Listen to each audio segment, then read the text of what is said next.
Jay here for Stretford Paddock. That's Dave Pritt, which means one thing. It's the Academy review. It feels like we've not done one for years, Dave, because you can't bother anymore, basically, what you told me. You don't care about the youngsters. You don't care about the club. You're not even bothered. You don't care about the channel. You just don't want to do it anymore, do you? More or less, no. Only kidding. No, it has been a little while, but we brought it back. Why have we brought it back, Dave? What's been happening? Because the last one we did was a Youth Cup special, and on Wednesday night, Youth Cup again, so I thought, why not do another one? FA Youth Cup against Everton, and a big win for United. Oh. A convincing win. It's not very often I get to say that. Especially not against Everton. No. I mean, I've watched Everton against 18s quite a few times. I think one of the first times I saw him, it tells you what you need to know about Everton's under 18s. They're quite aggressive, and basically they hacked down Chong about 100 times till he broke his knee. And the next time it's a similar thing, it's kicking off. I remember Brandon Williams after the final whistle had a bit of a scrap, and it was brawl with Can't a few imagine players. Brandon Williams having a scrap with anyone. Surely you got that one wrong. And then another one at Finch Farm where Dylan Levitt scored a last-minute penalty and it kicked off. And it's always very aggressive, but this didn't seem to be like that. It was very just a decent game, really, and United were very dominant. Very dominant. How did the game, talk us through the game, how did it pan out? Everton got off to a good start, really. Their left winger, which I'm not going to pronounce his name, you can look it up. And I'm certainly not going to get involved in that. Yeah, let's just say a lad for Everton scored. Yeah. Yeah, good finish, really. It was a bit of a scramble in the box. I think one of the players had it. It came off one of the United players. It might have been a foul in there, not too sure. Gets to the left winger and he slots it away nicely, 1-0. Not the best of starts, but we're Manchester United and we're Man United. And we got two amazing players. We have. And one of those players who's behind me with his United shirt on, I think. Well, the one without his United shirt on gets into the box first. Yeah. Only a couple of minutes later, wins himself a penalty. Nice. Says, yeah, Charlie, you have that, mate.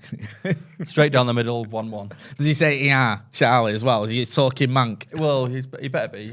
You know how Bellerin's Spanish and he had this Cockney twang. Yeah. We're hoping that it's the other way around. Yeah. Manchester twang now. So, confident penalty, good penalty from McNeil? Just hard, straight down the middle. Oh, yeah. Yeah, so, yeah, decent, really. I don't think you can go wrong with doing that.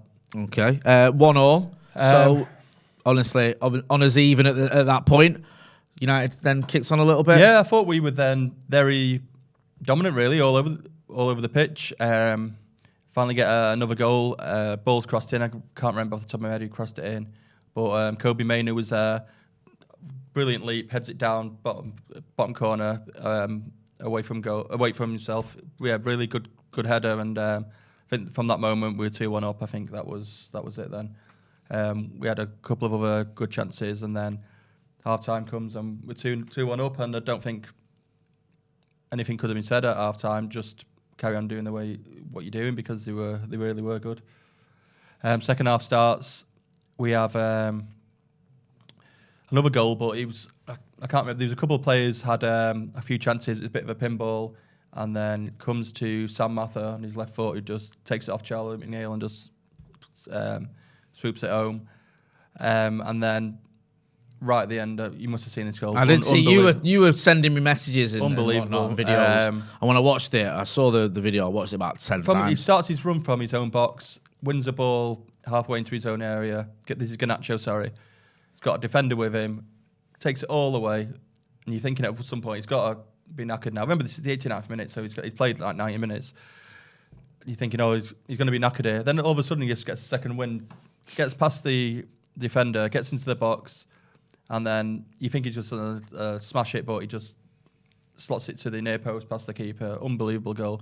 Takes his top off and does the old suit with his top. But why not? I mean, if you've just ran the full length of the pitch and scored at Old Trafford, unbelievable. I think you're entitled to a celebration like that.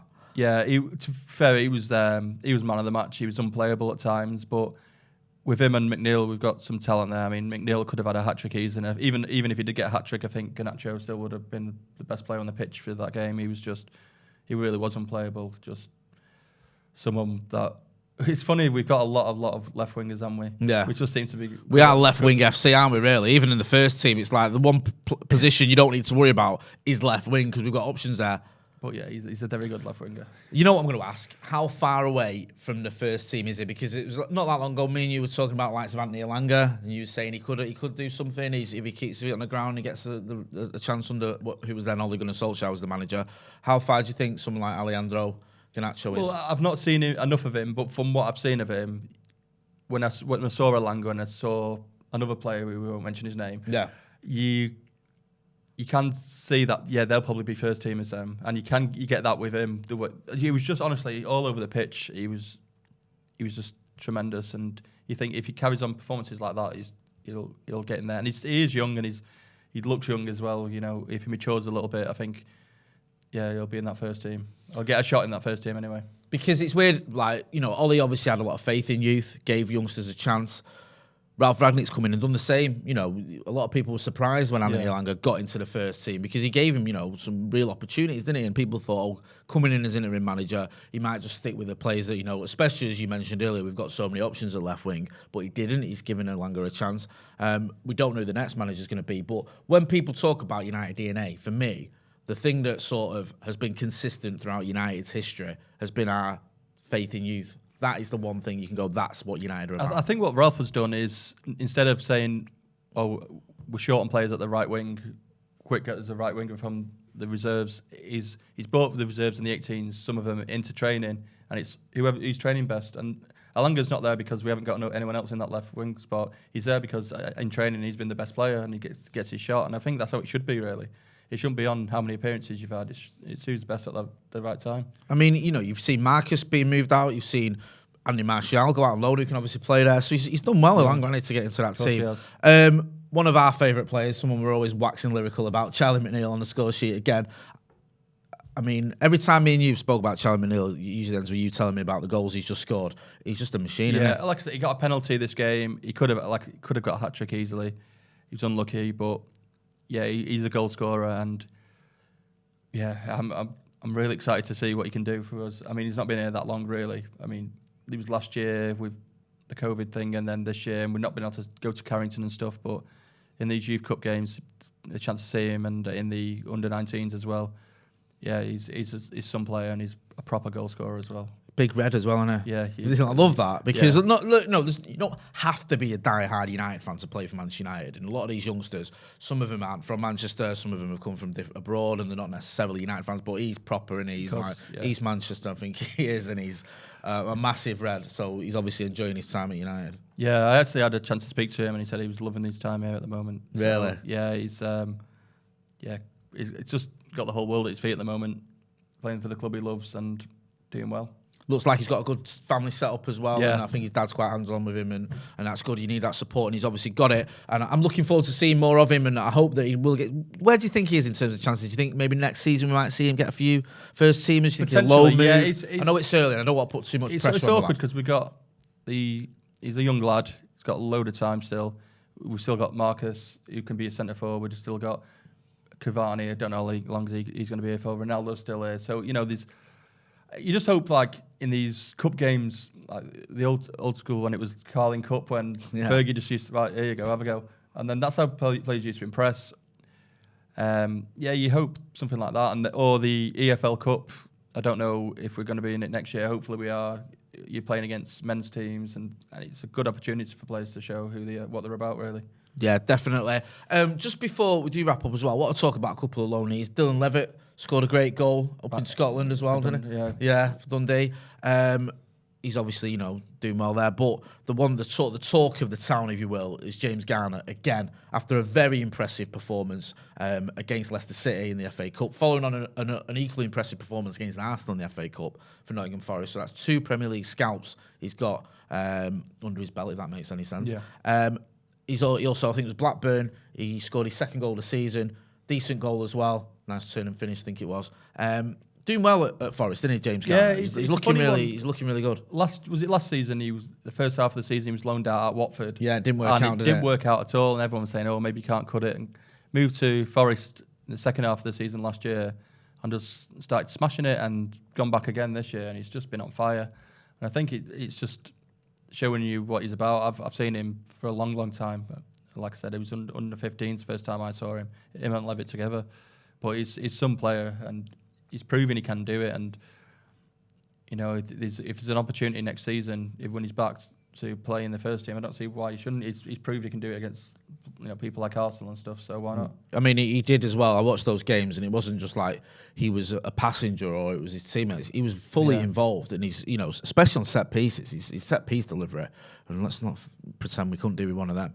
He's phenomenal. Very unlucky not to get a free kick goal against Arsenal. You know, putting it on the proverbial sixpence with his corners and stuff against Leicester in particular. Where's his best position, Dave? Because there's the thing that happens with Garner players like that. It happened with Van der Beek. People look at him and go, we need a six, play him there. And sometimes they aren't. That isn't their preferred position. I've seen him, I'm trying to think. He has played like the 8 and the 6. I've seen him primarily in the 6 because it's always been like him, and then Levitt's usually the 8 with someone like Galbraith or Traore in the 2 8s. And he was always great there. You know, his assists in the 18s was unreal in that season when we got a load of goals from that position. Yeah. But I think he can do both. But he's got a good pass on him as well. And he's one of them now. This is what, when you talk about players coming, can they do it?